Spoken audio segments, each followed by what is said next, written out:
Assalamualaikum warahmatullahi wabarakatuh. Pada kesempatan kali ini saya akan memaparkan suatu rangkuman yang telah saya dapat pada mata kuliah sinyal dan juga sistem yang diampu oleh Ibu Enda Setiawati STMT. Pada materinya saya akan mengambil pada bagian sistem dan juga klasifikasinya.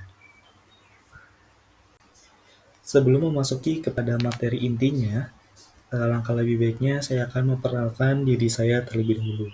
Oke, perkenalkan nama saya Rifa Fadli Ananda dengan nomor NIM 2301018 dari kelas 3C Program Studi Sistem Telekomunikasi. Oke, yang pertama kita akan membahas mengenai sistem terlebih dahulu. Apa sih itu sistem? Jadi, sistem ini merupakan suatu kumpulan elemen yang saling berhubungan dan juga bekerja sama untuk mencapai tujuan tertentu. Misalnya di dalam konteks sebuah sinyal, sistem ini menerima sinyal input serta juga memprosesnya, lalu menghasilkan sinyal outputnya. Nah, jadi bisa disimpulkan juga sistem adalah kumpulan komponen atau elemen yang saling berhubungan dan berinteraksi untuk mencapai tujuan tertentu. Jadi, di dalam suatu sinyal ini, suatu sistem ini dapat mengubah sinyal inputnya itu menjadi keluarannya atau menjadi sinyal input. Sistem juga mendapat karakteristik untuk input, output, atau prosesnya sendiri. Jadi input itu adalah sinyal yang diberikan ke dalam sistemnya sendiri, sedangkan output adalah sinyal yang dihasilkan oleh sistem sebagai respon terhadap input. Sedangkan untuk proses sendiri itu adalah operasi atau transformasi yang dilakukan sistem terhadap input yang dapat menghasilkan output. Oke, yang selanjutnya ini sistem itu terbagi lagi nih. Di sini terdapat klasifikasi sistem, di mana di sini terdapat 4 bagian dari klasifikasi sistem sendiri. Yang pertama itu adalah berdasarkan waktu, berdasarkan linearitas, berdasarkan kausalitas, dan juga berdasarkan stabilitas. Kita akan bahas satu persatu di dalam slide berikutnya.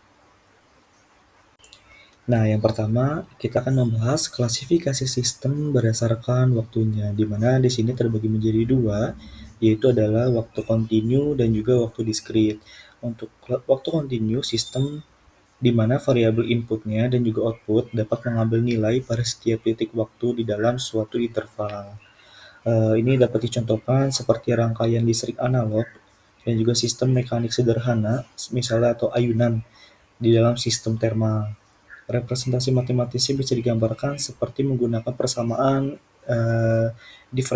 diferensial untuk menggambarkan hubungan antara input dan juga outputnya. Yang kedua adalah waktu diskrit. Sistem di mana variabel input dan juga outputnya hanya mengambil nilai pada titik waktu tertentu secara terpisah, di mana contohnya seperti sistem digital atau pengolahan sinyal digital atau DSP dan juga sistem komunikasi digital. Untuk representasi matematisnya biasanya menggunakan persamaan diferensi atau persamaan beda untuk menggambarkan hubungan antara input serta juga outputnya. Oke, yang kedua ini adalah klasifikasi sistem berdasarkan linearitas. Untuk sistem linear ini terbagi menjadi dua, yaitu ada sistem linear dan juga sistem non-linear. Untuk sistem linear sendiri, yaitu adalah sistem yang memenuhi prinsip superposisi.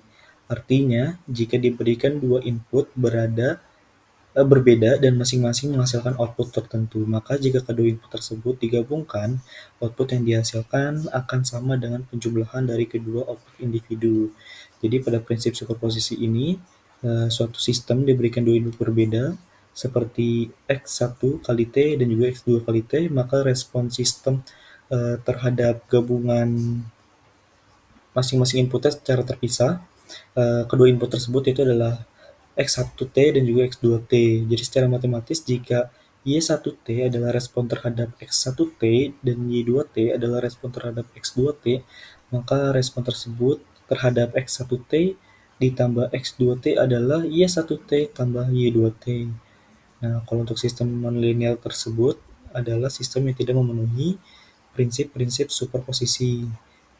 Contohnya itu adalah seperti dioda, transiator, dan sebagian besar sistem fisik di dunia nyata yang bersifat nonlinear.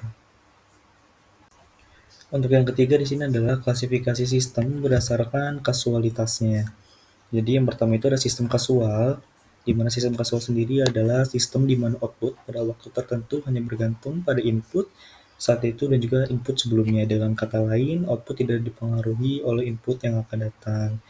Contohnya itu seperti rangkaian listrik atau resistor, kapasitor, induktor, bisa dikatakan juga arus yang mengalir pada suatu waktu hanya bergantung pada tegangan pada waktu sekarang dan juga tegangan sebelumnya. Untuk karakteristiknya sendiri, ini bersifat stabil, di mana sistem kasual ini cenderung lebih stabil karena tidak bergantung pada informasi yang memang belum terjadi. Yang kedua itu adalah sistem non-kasual, di mana sistem ini adalah outputnya itu pada waktu tertentu dan dapat bergantung pada suatu input. Contohnya ini adalah seperti filter digital yang dirancang untuk tujuan khusus, seperti filter yang dapat menghilangkan noise tanpa menyebabkan delay. Untuk karakteristiknya sendiri ini adalah sistem non-causal dapat menjadi tidak stabil jika model prediksi yang digunakan tidak akurat. Oke, yang keempat atau yang terakhir ini adalah klasifikasi sistem berdasarkan stabilitas, di mana dibagi menjadi dua, itu ada sistem stabil dan juga sistem non stabil. Untuk sistem stabilnya sendiri itu adalah output sistem terbatas untuk setiap input yang terbatas. Untuk ciri khasnya sendiri, sistem stabil ini adalah responnya terhadap gangguan akan meredam seiring waktu. Contohnya adalah sistem suspensi mobil yang dirancang agar mobil kembali ke posisi normal setelah melewati jalan tidak rata. Terus yang kedua itu adalah sistem non stabil. Output sistem ini tidak terbatas untuk setidaknya satu input yang terbatas, atau dapat dikatakan juga sistemnya dikatakan tidak stabil jika setelah diberikan gangguan, output sistem akan terus menjauh dari nilai kesetimbangannya dan menuju ke nilai tak hingga. Sistem tidak stabil juga umumnya tidak digunakan dalam aplikasi karena dapat menyebabkan kerusakan atau perilaku sistem yang tidak terkendali. Contohnya adalah sistem yang mengalami runaway atau berlari tapi tidak terkendali, seperti reaksi kimia yang tidak terkendali. Sekian dari materi saya yang telah saya sampaikan mengenai sistem dan juga klasifikasinya pada mata kuliah sinyal dan sistem. Semoga materi yang saya berikan dapat bermanfaat bagi teman-teman semua. Kurang lebihnya mohon maaf. Wassalamualaikum warahmatullahi wabarakatuh.